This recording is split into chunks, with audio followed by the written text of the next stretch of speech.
Good morning, good afternoon, good time of the day. Thank you for joining this webinar today. It's great. I see that we have a good turnout who have joined today. There's going to be two sessions of this webinar. There's one now and there's one that will be a few hours from now. The two sessions are the same, so you certainly don't need to join both ones, but you've probably already noticed that. We're organizing this webinar to provide an update on the progress towards developing the global report on collective progress towards the implementation of the Kunming-Montreal Global Biodiversity Framework. As many of you probably know, there has been an ad hoc advisory group, an ad hoc scientific and technical advisory group that has been established to guide this report from the start to the finish. So the two co-chairs of that group will be giving you an update on where things stand today. And then this report will be going to SABSTA for a consideration in 2026, in the summer of 2026. And in October of this year, the annotated outline for the global report will be considered by SABSTA. Currently, as many of you may also have noticed, there's a version of the annotated outline that is out for peer review. This was circulated in notification 2025/93, and you're invited to look at this document and participate in the peer review. This same document will be the version that goes to SABSTA in October, and then the advisory group will also provide reflections on the peer review in the form of an information document. So again, this webinar is going to update you on the progress of all of this. We have an hour and a half for the webinar. It's available in English, French, and Spanish. You should be able to find at the bottom under More the interpretation. And if you click on interpretation, then you can click on the language that you are interested in. You can ask questions through the chat, and we will address the questions after a presentation by the co-chairs. And you can also raise your hand. And so this webinar is really intending to be very interactive. Most of the time will be for question and answers so that we can address any issues that anyone may have. I see that someone has their hand raised now. I wonder if you might put the question in the chat so that we can handle most of the questions after the presentation. So if your question is more on how to operate the webinar, then please put that in the chat, since I think you haven't heard the substance yet. So in order to kick off the webinar, we're going to have opening remarks by the SABSTA chair, Jean Bruno. And so without further ado, I'll invite Jean Bruno to provide some initial remarks. Yeah, thank you, Julian. Can you hear me? I can hear you, yes. Okay, good. Yeah, thank you, Julian. I just give some opening remark. Welcome to this webinar, which is providing a reflection of the progress and the hard work of the hashtag guiding the preparation of the global report on collective progress in the implementation of the framework. The hashtag has met to date 3 times, and I have also joined some of these meetings as ex officio member. The draft of the annotated outline, which we see before us in the notification provided by the Secretariat, will also be considered by the SABSTA. It will be completed by reflection on the peer review comment provided by the hashtag so that we can have a fully informed discussion on the annotated outline at SABSA 27, which will be held in Panama City from 20 to 24 October 2025. We are aware that the global review, because it is an important step in the implementation of the global biodiversity framework and the global report that feeds into it, are critical items for the consideration of the CBD COP17. The dates of which have been confirmed by Armenia as the host government will be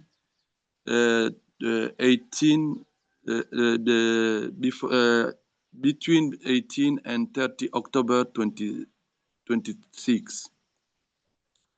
Therefore, which is important responsibility in our collective hands, take the opportunity to provide comment during the peer review on the annotated outline is crucial, and I encourage everyone to participate. I also encourage parties to submit their national report by the deadline of 28 February 2026, or as much of that report as they can, as they are necessary for a robust global report. Thank you for your attention. Julian, the floor is yours. Thank you, Jean Bruno. So I see that a number of people have asked questions about the chat being disabled. I apologize. You should use the Q&A function to type in your questions. I apologize for the confusion. Hopefully that helps. And you're also welcome to introduce yourself, which I see other people are doing in the Q&A right now. So today, for this session, we're going to have Emily Nicholson, who's one of the co-chairs of this advisory group that I mentioned, provide the presentation. We'll have the other co-chair do the other session, but as I mentioned, other than that, the two sessions will be identical. So Emily will do the presentation today, or this session, and Ezekiel will do the later presentation. Emily, over to you.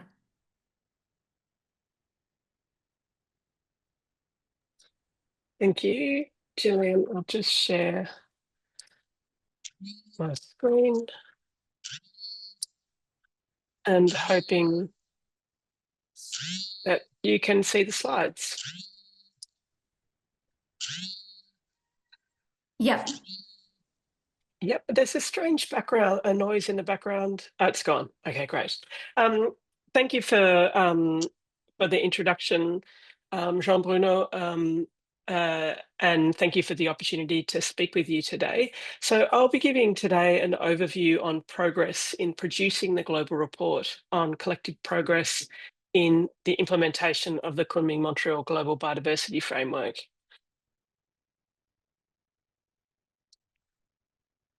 And as Gillian said, I'm one of the co-chairs of the hashtag, and I'm an academic based at the University of Melbourne in Australia. So as you all be very familiar with the Kunming-Montreal Global Biodiversity Framework, so I'll keep this very short, but the GBF was agreed by parties to the UN Convention on Biological Diversity in 2022 at COP15. The framework comprised a vision, mission, 4 outcome-oriented goals, and 23 targets for the actions needed to meet the goals. In addition, there are multiple cross-cutting considerations, and one of these was to agree on mechanisms for planning, monitoring, reporting, and review to support the successful implementation of the Kunming-Montreal Global Biodiversity Framework.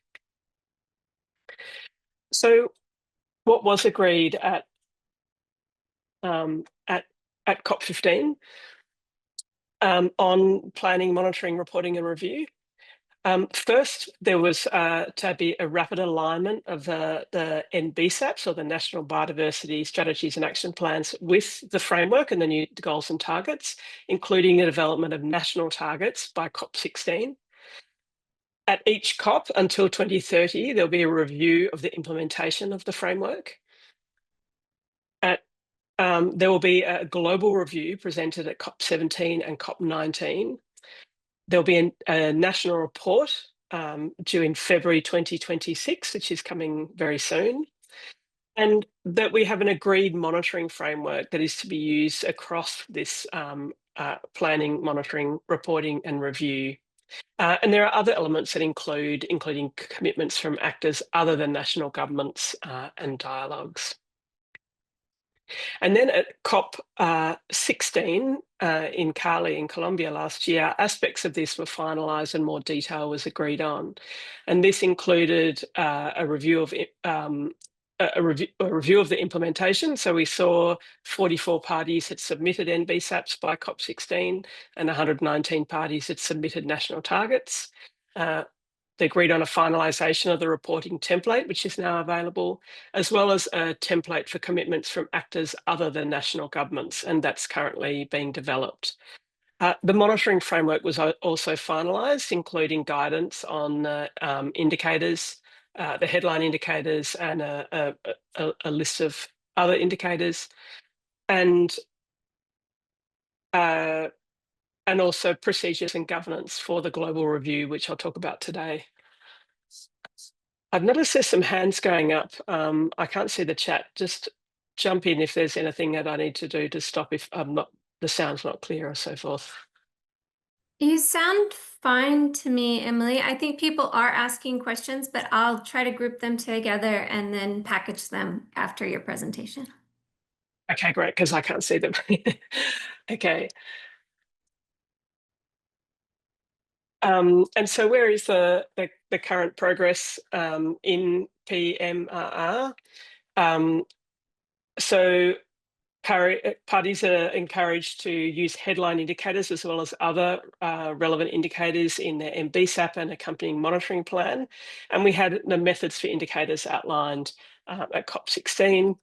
We have this national reporting in 2026 with a template, and the headline and binary indicators from the monitoring framework are part of this template.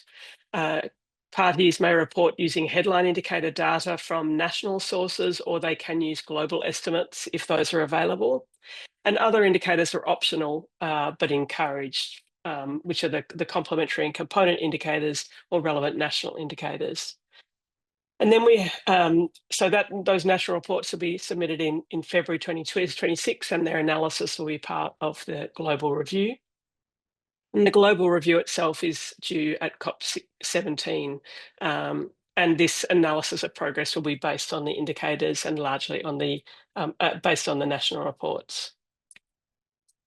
Okay, so where are we now? Now, more countries have submitted NBSAPs.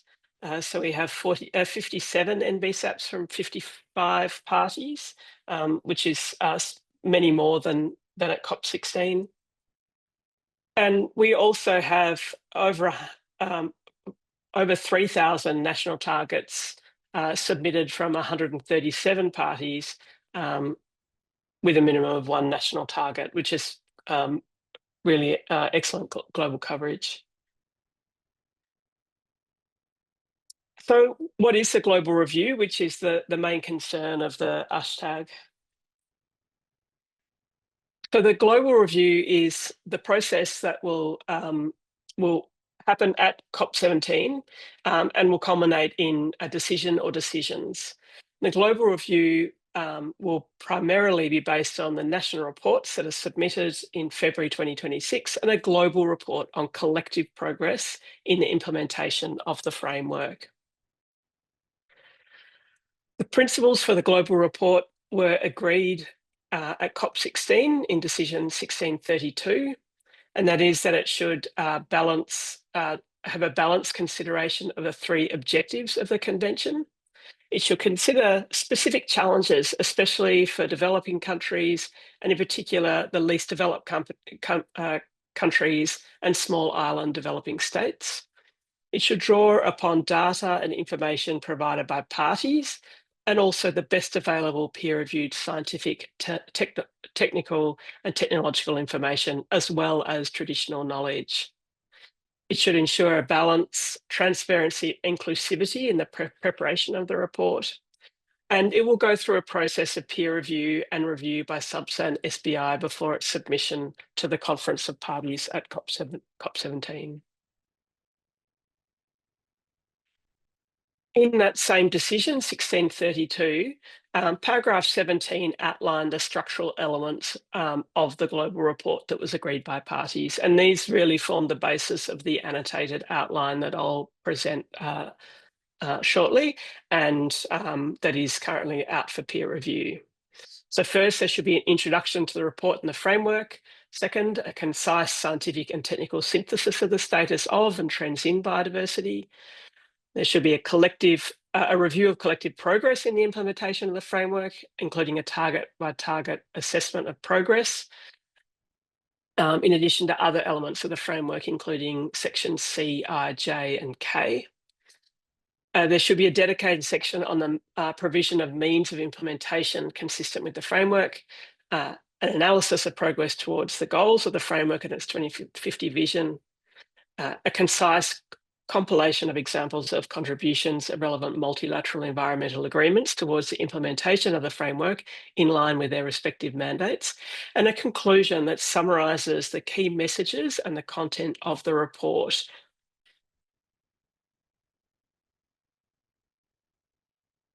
The same decision, 1632, in paragraph 18, also laid out an agreed set of inputs that would be the source for the review and the global report.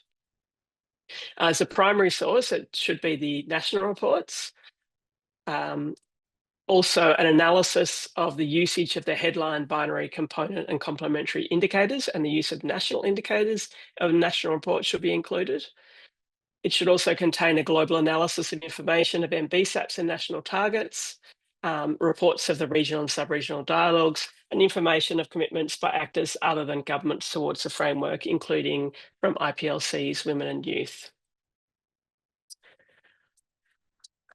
And apologies, the existing publications that could be used as inputs as information included the previous editions of the Global Biodiversity Outlook and Local Biodiversity Outlook, assessments and deliverables from IPBES and other intergovernmentally reviewed scientific assessments and reports, including IPCC and other science policy platforms of the UN, relevant regional and international scientific and technical assessments, reports on means of implementation, including those from the Council of GEF on progress towards the GEF Trust Fund and the GEF Global Biodiversity Framework Fund, and other relevant scientific and technical peer-reviewed literature.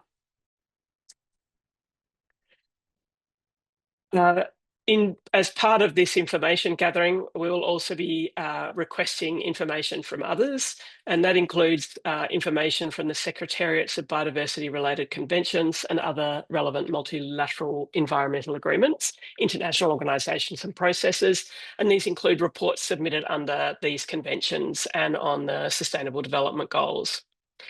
And also input on relevant traditional knowledge, innovations, practices and technology of Indigenous peoples and local communities that are given with their free, prior and informed consent.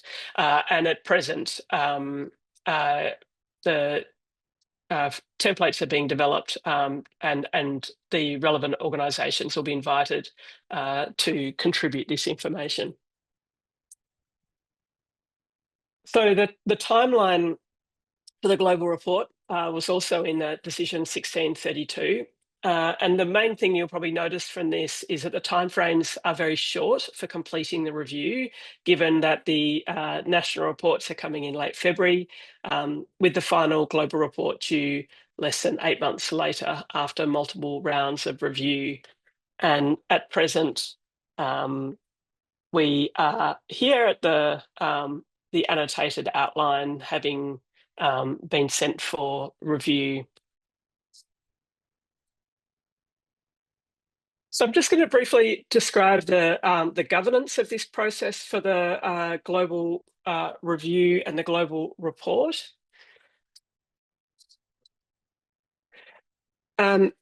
as part of the decision 1632, there was also, the parties also agreed to establish an hashtag, which is the Ad Hoc Scientific and Technical Advisory Group, who will support the preparation of the global report on collective progress in the implementation of the GBF. So the hashtag was tasked to provide scientific advice on the global report, and this includes on the scientific, technical and technological contributions to the draft report, on the use of the indicators from the monitoring framework to ensure the scientific and technical soundness of the report, to present to SBSA and outline the content and key questions, support the preparation of content and contribute to the informal technical dialogue. And as a sort of an overview of the relationships between the different bodies, the hashtag members were selected by the Bureau of SBSA and reports to SBSA and informs SBSA and COP of its work, and will also be seeking review and getting input from SBI and also the subsidiary body on Article 8J as well, as per the decision 1632. So the hashtag itself has 25 members, 15 experts nominated by parties, and 10 representatives nominated by observer organisations. And these include 5 representatives from Indigenous peoples and local communities and women and youth groups. And from these 25 people, 2 co-chairs were elected, and they one from a developing country and one from a developed country, and that is Hezekiel Benitez Diaz, nominated by the Mexican government, and me, Emily Nicholson, who was nominated by the Australian government. How does the hashtag function? So the chairs of SBSA, SBI and the subsidiary body on Article 8J may participate in an ex officio capacity where relevant. We've already seen that to have occurred. Experts may be invited with due regard to equitable regional representation, including of developing countries and gender balance, to contribute on specific issues related to the hashtag terms of reference. Most of our work will be done by electronic means through usually, at least for me, late night Zoom meetings, but subject to the availability of resources, we will be aimed to meet in person hopefully at least twice during the intersessional period to conduct our work together, which I'm looking forward to personally. The timeline of the work plan was really guided by the procedures developed by SBI for the global review and agreed by parties, which I presented before. Okay, so the main thing that other than to give an overview of progress of the hashtag and the global report, the main thing I want to present now is the annotated outline, which is our first deliverable that the hashtag has been working on over the last few months, which is to provide an outline of the global report and that is consistent with the guidance set out by the Conference of Parties. So it doesn't replace it or qualify it, but rather it is very closely based on the text in Decision 1632 and expanded to provide more detail on the structure and content of each section. So the aims of the report are to address the following questions. First, at the global level, what has been the collective progress made in the implementation of the framework? What are the main successes and challenges, including on the provisioning of means of implementation? What illustrative case studies and examples are there, including those related to considerations presented in Section C of the framework that can inform further implementation of the framework? So now I'm going to run through the annotated outline. A slightly longer version of it is available online in the peer review process. And so I really invite you to go and read it in detail, and please provide us feedback on the review, on the outline. So the first section is an introduction to the review and an overview of the status of and trends in biodiversity. So first of all, we have an introduction to the global report, the Convention on Biological Diversity, and the Kunming-Montreal Global Biodiversity Framework to provide a framing. This includes a description of the GBF, its monitoring framework, and the mechanisms for planning, monitoring, reporting, and review.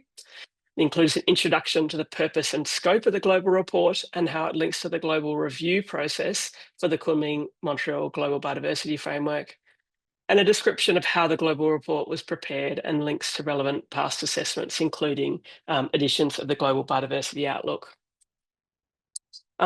This first section will also include a concise scientific and technical synthesis of the status of and trends in biodiversity, including the synthesis of state and trends in biodiversity and the pressures on it as they are relevant to the 3 objectives of the Convention, and a concise synthesis of the implication of these trends for the achievement of the 2050 vision for biodiversity of living in harmony with nature. Part 2 is where we really examine the collective progress in the implementation of the Kunming-Montreal Global Biodiversity Framework over that 4-year process. So first, we have a summary of the status of National Biodiversity Strategy, or NBSAPs, national targets, and national report submissions, so the state of play of information. This includes information on the submission of NBSAPs, and national reports, an analysis of the status of NBSAPs, targets and national report submissions, and the processes and arrangements for their development and implementation.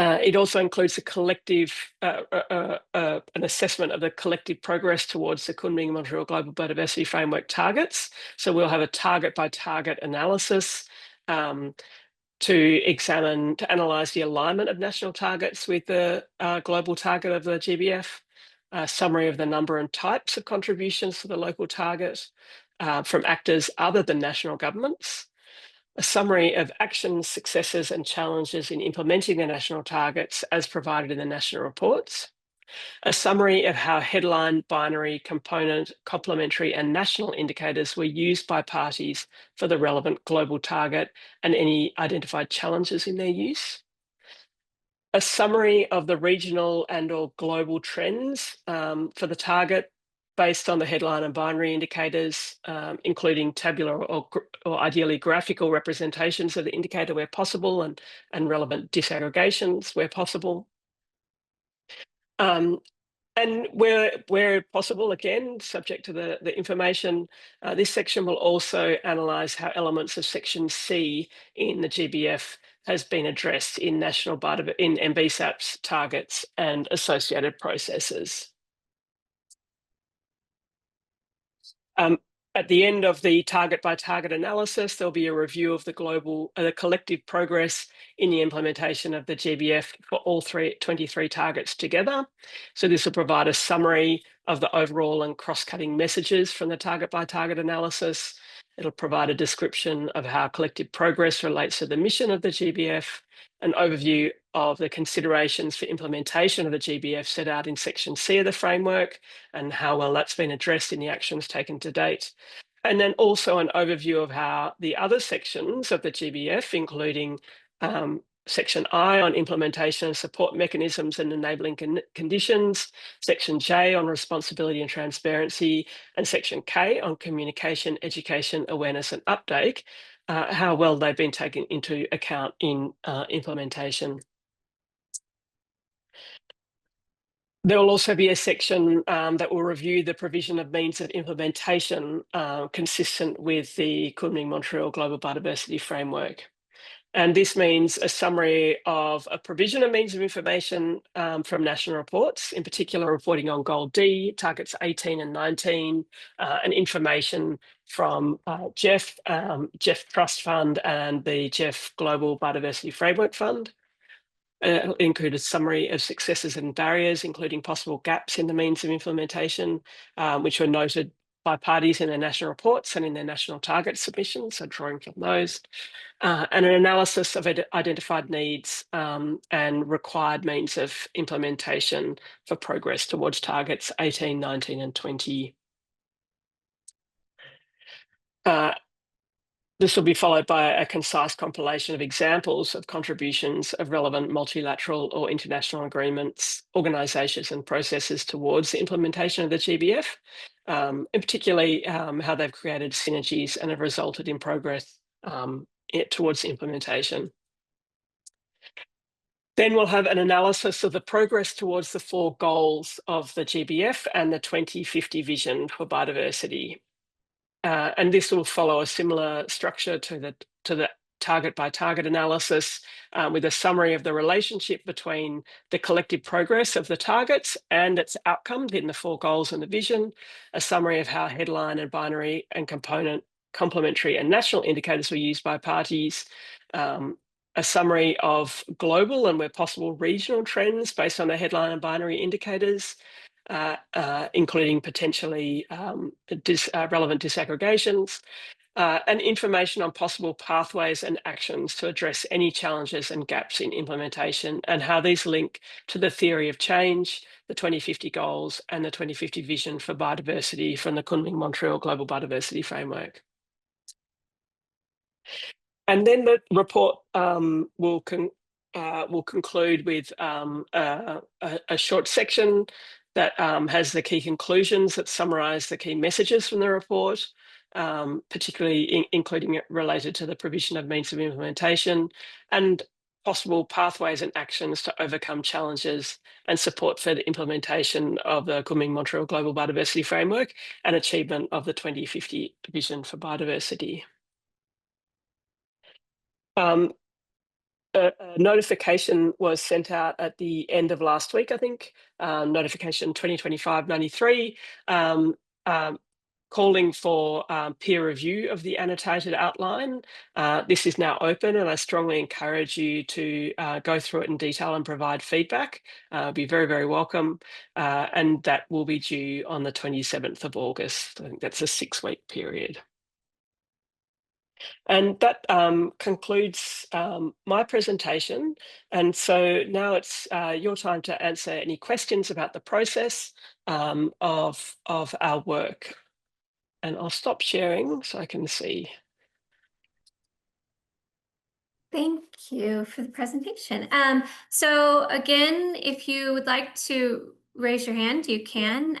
I will start summarizing some of the questions and presenting them. So there's been a lot of questions in the chat, Emily, about how other people can engage with this report. So how HA can engage, and you did mention the notification that's going out to collect traditional knowledge inputs. This was one of the questions. I will also mention that the HA agenda is being modified, so there will be item 6 on the agenda that will capture this. Another question has been on how MEAs can engage and what's the process for collecting information from the MEAs. There's also, as you mentioned, going to be a notification requesting inputs on this. But overall, when I'm looking through the chat, I think the question that people are really having is how do they engage with the group? You know, the advisory group has obviously been established to guide the process, and that group is going to follow this report throughout, but how can people come in and out and engage? And I think that is the main question that I'll ask you your views on. Thanks.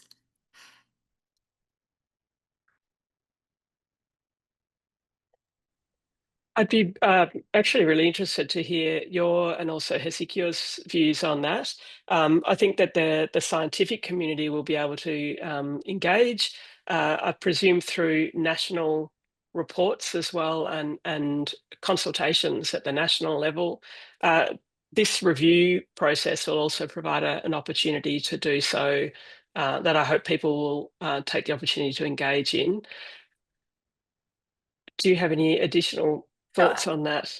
Sure, I can complement this. So as has been mentioned, this peer review is really an opportunity to engage. Everyone is available to participate in the peer review, and the comments received will be taken very seriously to guide the next step. SAPSTA is, of course, another opportunity to engage. This will be part of the formal agenda at SAPSTA, and parties will have before them an item on considering the annotated outline. And so, you know, figuring out how this moves forward and providing guidance to the advisory group is something that SAPSTA will do. Similarly, 8J will have this on the agenda. They will have a item related to the traditional knowledge inputs for the report, and by that time, there should be traditional knowledge inputs that have been received from people who respond to that notification. And additionally, the Secretariat is providing an analysis of how traditional knowledge could feed into different parts of the report. If you look at the annotated outline, it does highlight how IPLCs, youth, women will be considered across the different chapters of the report, and it also mentions that traditional knowledge inputs will be considered as a cross-cutting input that could feed into any of the analysis of the goals or the targets or other sections. As was mentioned, there's also dedicated sections or a dedicated section of the report that will have some summary of the considerations in the implementation of the framework. And this includes those considerations listed in section C of the GBF, which also is the section where it talks about ensuring gender, youth, women, and synergies, human rights, lots of things are in section C. So those are some of the main ways. And for the MEAs, there will be a notification which goes out, and this has been a template for inputs has been developed with the advisory group, and MEAs, the secretariats of MEAs will be invited to provide an analysis of the contributions that those MEAs are making towards the framework. But additionally, there's a section in the national reporting template on how different MEAs contribute to the targets themselves. And so there's different inputs that would come forward depending on if it's coming from the MEA as a whole, which then it would be from the Secretariat, or if it's coming through the national reports where individual parties are capturing the contributions that they're seeing at the national level and the synergies that they're seeing at the national level. So I think there's hopefully a lot of opportunities to engage. This whole global review process is also under SBI. So there will be opportunities to engage in terms of what does this report mean for the COP decision that is going to happen at in October of 2026 in Armenia. What does the convention want to do moving forward? So I think, as I said, that's some of the opportunities. There will be another peer review, which will also happen later once the report is fleshed out. So maybe I can leave it at that. And I was just going to add, sorry, one thing about the peer review is that we will be, as a hashtag, we will be very carefully considering and reading all the responses that we get in that review, and preparing an inf doc for Substar that responds to those. So that will be a really good opportunity for contribution. I meant to say that in the presentation and left it out. Thank you. So then another question that was in the chat, and this is something that the advisory group has spent a number of hours discussing as well, is the report is obviously heavily dependent on the submission of national reports. In the outline, it's highlighted sort of other sources of information that can complement this, but I wonder if you could share your views on the advisory group's discussion on how important it is to get the national reports on time, and what happens if, in worst case scenario, you are lacking some. Yeah, I mean, the timelines are very tight for countries to prepare their national reports, and we're aware that for example, the number of NBSAPs is, maybe a third of parties. However, the number of parties submitting national targets is very good, which shows a strong engagement. So we're hopeful that there will be a good amount of data to work with. We're aware of these challenges, that the data will be patchy, and that means potentially by region or by target, but we're watching the situation quite carefully and already starting to think about different ways that we can make the most of those data, noting that the exact format of the data is still being worked out for the national reports as well. So we'll keep conferring as a group, and working through different scenarios and trying to anticipate how things will take place, and we'll of course advise the Bureau and keep them informed as we work on methods to advise the Secretariat on the best ways forward given the challenges of the data. Thanks. Maybe you could go into a little bit more detail. There's, in addition to sort of what happens if they're, how dependent are we on the national reports, which of course is, the advisory group has looked at ways around this, but there's also questions in the chat related to, even if the national reports are submitted on time, some of the countries might not have the headline indicators available at that time. And so what is the plan for that? And then there is also questions on what do you see as the role of the component and the complementary indicators? And someone specifically mentioned some finance indicators that they know are available that would fall into that bucket. And so how do you see the use of indicators in this report? Yeah, I mean, two thoughts. One is that we have quite a large set of group of data sets that have been listed as potential inputs to the global report, including the scientific literature, and so it will be and previous reports and MEAs. So there's a lot of going to be a wealth of information that we can draw on to try and fill gaps, to infer and better understand trends where national report data are not available. But secondly, it is an interim report, so we're not necessarily expecting a complete picture of progress. It's a midterm progress report that will help us understand how things are moving forward, and therefore where gaps might be and how we might be able to do things better. And I think that keeping that in mind can also help us frame what the report will look like. I'm not sure if that quite answers the question. I think particularly where there's data gaps, the indicators that are listed in the monitoring framework beyond the headline indicators will be useful, and we can also draw on different sources for those headline indicators as well, which are the agreed indicators. Yes, thank you. And I think that the outline does also specifically make reference to the use of global data that's available as a complementary source of information. Another question, which is interesting, is, and it hasn't really been discussed in the advisory group, but I'll ask you your views anyway, is how do you think that AI could be used in this report? And I will mention before you go that the Secretariat has been doing a pilot of trying to use AI to analyze the national targets that have been received.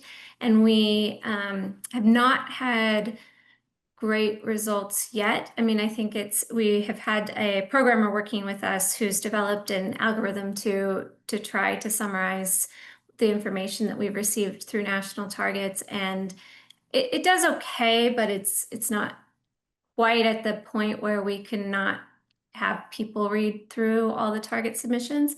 But I wonder, Emily, since you're a researcher, how you see this might be used. Yeah, look, it's a very interesting area in academia at the moment, I'd have to say. I mean, within biodiversity science more broadly, we do use AI quite a lot in deep learning algorithms, for example, to map ecosystems, to draw patterns. And so there's the possibility to use it there. For other more deep thinking, it needs to be very closely supervised by experts, for example, ecologists or social scientists who understand those systems.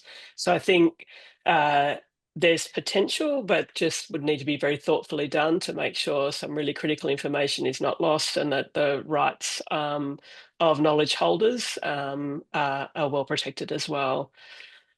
But it's certainly a rapidly moving areas that universities are struggling to keep up with, as well as society. So I mean, I guess to summarize, I mean, maybe, well, certainly different forms of AI are used in creating some of the headline indicators. We know this is being used now. I mean, in terms of even looking at different remote sensing algorithms that are looking at land cover, which is a basis for things. And this may also be used by some countries in their national reports. In the global report, I think there's no primary analysis, right? So actually analyzing data is not something that I mean, we're summarizing data, we're not creating data in the national report. So I think from my perspective, it would probably be like, you know, natural language processing, which, as I said, I'm not, from the Secretariat side, we're not seeing that it's quite advanced enough for us to use it yet, but maybe by the next report, it will be, which, as Emily mentioned, this is the midterm and there will be another one for COP19. So there was a question on this, and perhaps it wasn't clear enough in the presentation, and we also looked at this and didn't provide feedback, but what is the relationship between having a midterm review and a final review, and how do you see these two things fitting together? Because it is sort of a work in progress, so to speak, at this point, and the framework has only just started being implemented. So how much progress are you really going to see at this moment, even in a best case scenario? Yeah, so I think for a lot of the targets and indicators, we'll get a baseline, particularly for the new indicators, which have been designed for the long-term monitoring of biodiversity. So there won't be, this will be the baseline data that either will have been in the NBSAP submitted last year or in this report. It will also, because it is this early stage, we'll get a baseline of the state of biodiversity, for example, or the state of implementation for a lot of those indicators. We'll also get a snapshot of the state of knowledge and where there are knowledge gaps that need to be filled, for example, on measuring biodiversity, and also implementation or funding gaps. For example, we'll get a much better understanding of how easy or difficult certain targets or different parts of targets are to implement as well. And I think that will be a really strong lesson, and we'll be able to see the creativity with which some countries are approaching implementation of the targets that others can learn from. And I think that's probably the most exciting part, is that it will provide that means of showing examples of success, as well as the challenges. I think it's quite easy to focus on the big gaps, the information gaps that we'll have, or the lack of progress. But I think even seeing parties embark on the process and starting to compile the information to implement the targets and also for the indicators will be very exciting, where we'll get to a much better understanding of the longer term success as opposed to the start of the journey by the 2029 reports and the associated review. Thanks. So I see there's another question, and I think this is similar to some of the question that I asked first. This particular one is how the midterm review of the Gender Plan of Action feeds into the report.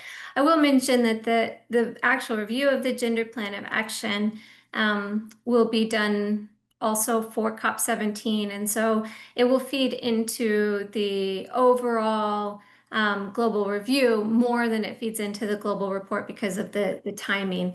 But obviously there is Target 23 on gender, and there's gender considerations that are across the targets. And I'm wondering, how do you think that some of these gender considerations, and maybe because we had the other question on HA, so how do you think that youth, women, IPLCs can be represented in this report? We have some really strong representatives on the hashtag who will be able to help carry those voices through, which is really good from a governance side on our side. There'll be the call for submissions on from non-state actors on who I think this could be a good opportunity for those groups to contribute to, in particular, to case studies, which is what we're hoping will come from the traditional knowledge case studies, information on traditional knowledge, and other non-state actors, which will be providing more narrative case studies through the report. And then many of the indicators have recommended disaggregations that relate to gender, youth, and Indigenous peoples, as well as, I guess, more ecological disaggregations such as ecosystems and taxonomic groups or realms. And so I think these also provide a very good opportunity for people to work with governments or organisations to work with governments to ensure that those groups are represented in those indicators, and those disaggregations are really apparent in the data that we're able to analyse from the national reports.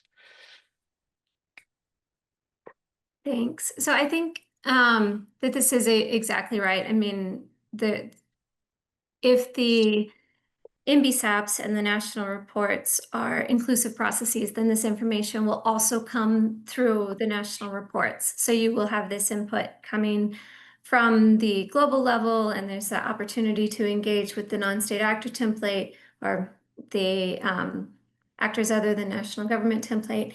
And you have representatives in the group itself, but then you also have the inputs coming through the national report. There's some additional questions on the national report which are in the chat, or more the national process more generally. And Emily, because I know that you are an expert on monitoring, to summarize the kind of questions that I'm seeing is, countries are in the process of developing their national monitoring systems. And so we did mention this, but how do you see that those monitoring systems should be developing over time? And I guess this is sort of a snapshot of the status of those national monitoring systems, but then what is, I guess, the question of how do you take that national monitoring system forward? Yeah, I can speak, for example, in Australia, where I live, that we have data for some of the indicators, for example, for the state of biodiversity, but others we're having to start to develop a monitoring plan. And thankfully, we are starting that process. So it means that we may not have the baseline data for many of the indicators for early next year, but we'll have a plan in place and be able to report on them, and also look backwards to be able to report back as well. And so I think that having a structured monitoring framework allows, and the monitoring framework is covers many dimensions of biodiversity, and is pretty robust. And I think that that provides a really good structure for parties as they're designing their monitoring frameworks. And I think that the 4-year time period from the national report next year until the one in 2029 gives a reasonable amount of time to really develop a pretty comprehensive monitoring framework. I know other countries in the short term, they're taking a sort of a dual process where they're pulling together data that they can for February for next year, and then to do a more comprehensive thoughtful, longer term one for 2029. And so different countries are going to take different approaches that are, pragmatic and also taking a long view. And I think that again, I find that quite exciting, like the opportunities for better understanding biodiversity and the benefits it brings to people, and how those benefits are shared are really that are going to emerge over the next sort of 5 to 10 years are going to be really useful as a scientist. Thank you. So there's a question, and I think this is probably really to me in the chat, on when this template for actors other than national governments will be ready. This is obviously, the template was decided in COP decision 1632. And so the template is available, and actors who would like to complete the template can certainly go and look at that and have the information ready. In terms of getting this online, we are aiming for the end of this year, and I know that that seems like a really long time. There's a few issues. One is that in the Secretariat, we have limited IT resources, and the person who works on this is the same person who supports the national reports, which has been the priority. And so this is why this is delayed. But the other reason that it's taking so long is because we're trying to put in place a system to make sure that if someone submits a commitment, that we can validate who they are. And so the issue is that, let's say that I'm a major corporation, like McDonald's, it doesn't matter, and I would like to submit a commitment. Now, if the person is submitting this commitment, are they an actual decision maker that's been authorized by the CEO, by the board, to make this commitment, or are we just receiving this from a sort of a random person that works for this company, or maybe even somebody who doesn't? And so we're trying to create a way that we can verify the users. And then once we verify the users, how they complete that template is really up to them, because it would also then be, there would also be the opportunity for countries to verify the commitment, but it's really about verifying the users that's creating some IT hurdles, which is slowing the process down. But as I said, we are aiming to have this done this year for sure. It's just been a little bit slow. And this is mentioned as a source of information in the report, but that's the status of that.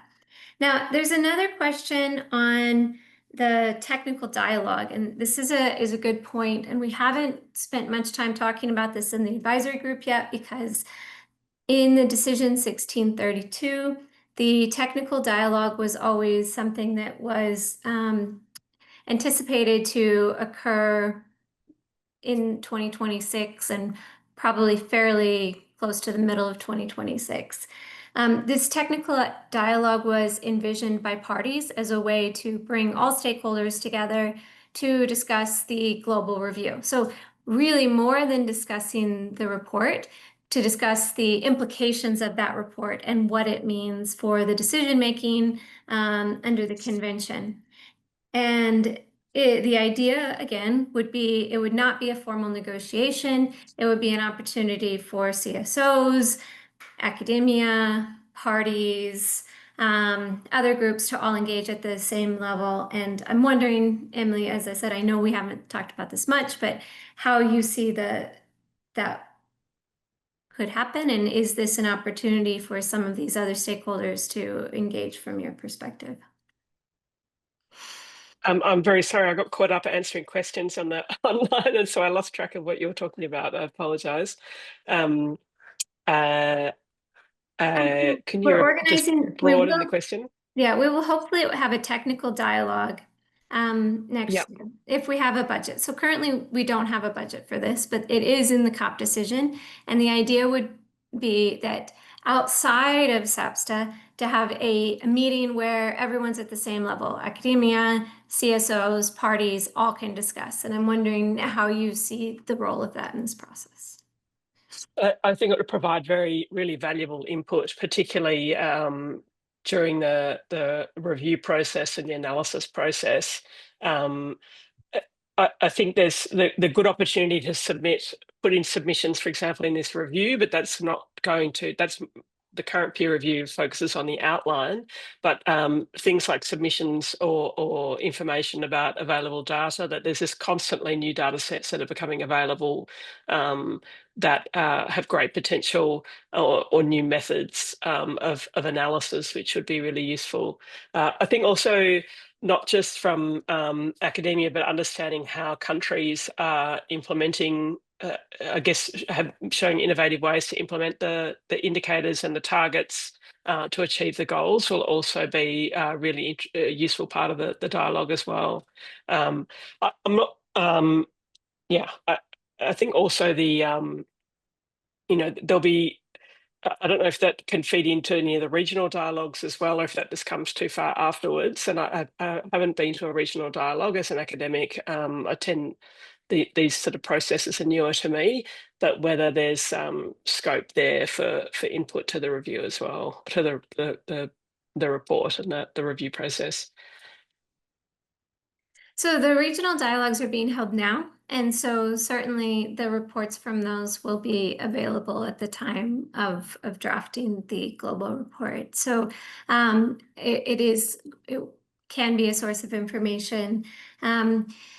Because of the timing of those dialogues and the fact that the national reports are not out yet, those regional dialogues are more focused on how the NBSAP process is going and how countries are developing their national monitoring systems. But I do think that those would certainly be an important input to the report. I think those are most of the questions that I've seen in the chat. I'm trying to look through my notes to see if I see any other questions. Well, I see one person has brought up having something similar to the climate change process, where you have a shadow report at the national level and maybe also the global level. I would say this is outside of the decisions under the convention at this moment. So obviously anyone can produce any report that they choose to produce. However, there's no way that this could be brought into the context of the convention through the formal processes at this moment, because it hasn't been part of the COP decisions. So I think. And just to add to that, I think, Gillian, it's worth just keeping in mind what the global report will, especially this midterm one, will be able to do in the time frame that it has. It's a very short time frame that's constrained by COPs and substers and the work and the national reports. I have absolutely no doubt there'll be a whole lot of other syntheses and of the information and data outside of that process that will provide another whole set of analyses that we can draw on for the next report, but also can go in different directions and go more in depth in certain dimensions as well. And so those will all contribute to our understanding of the implementation and progress on the global biodiversity framework that will happen outside of this process. And that's a good thing. And this report can't be everything as well, especially given the timeframes. Exactly. I think from this report, we will likely try to have some tailored messages for different audiences in terms of the communication products. But as you said, in terms of additional work, I hope that this report helps set the stage for that type of analysis as well. I will mention, because I think we haven't, that there's also the IPBES monitoring assessment, which is closely linked to some of the questions that people have been asking on how national monitoring systems and global monitoring can be improved over time. This is something that IPBES is looking into in great detail. However, that of course will now only be available in 2027. The IPBES monitoring assessment should be available for peer review in October of this year, so around the same time as SAPSTA. So if you are interested in participating in the peer review of the IPBES assessment on monitoring, which hopefully people will be, the Secretariat will certainly remind parties and our email list about this opportunity, but this is something that may also be useful for people to engage with. And there will also be an IPBES global assessment, which will be at the same time of COP19. So together, that assessment, which will be more on the state of biodiversity, and the assessment that's the follow-up to this one will feed into COP19 as a package of information that really looks at where we stand.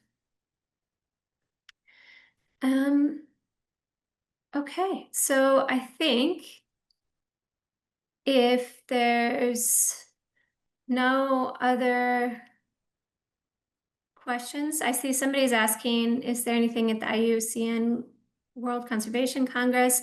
One of the members of the advisory group has put in for a site event. I haven't actually heard if it's been accepted, but we have put in for a site event on the global report and why the global review is important. And so if that goes through, then you can certainly join us, but that would be the only thing that we have planned on that. And I think certainly I'll be going to the Congress, and probably several other members of the ASTAG will be as well, though my sessions were not, didn't get up, so I won't be presenting on it, but hopefully there'll be a lot of activity. Okay, well, thank you for joining. A number of people have asked for the presentation and the recording of the meeting. We will make the information on this webinar available online. And so again, thank you all for joining, and Emily, I'll let you maybe close it up. Thank you very much for your participation and for listening and for all the excellent questions that we've had. We really invite you to contribute your comments to the peer review process, which closes on the 27th of August. I don't know if we can put a link to that in I think it's in the Q&A. If you have a look through, you'll be able to see a link there. We will be also posting the recording of the webinar and the presentation on the webinar page. I'd like to thank the interpreters, who I'm sure have done an outstanding job, particularly dealing with an Australian accent, which always throws a spanner in the works. And thank you very much for your time and for joining us today.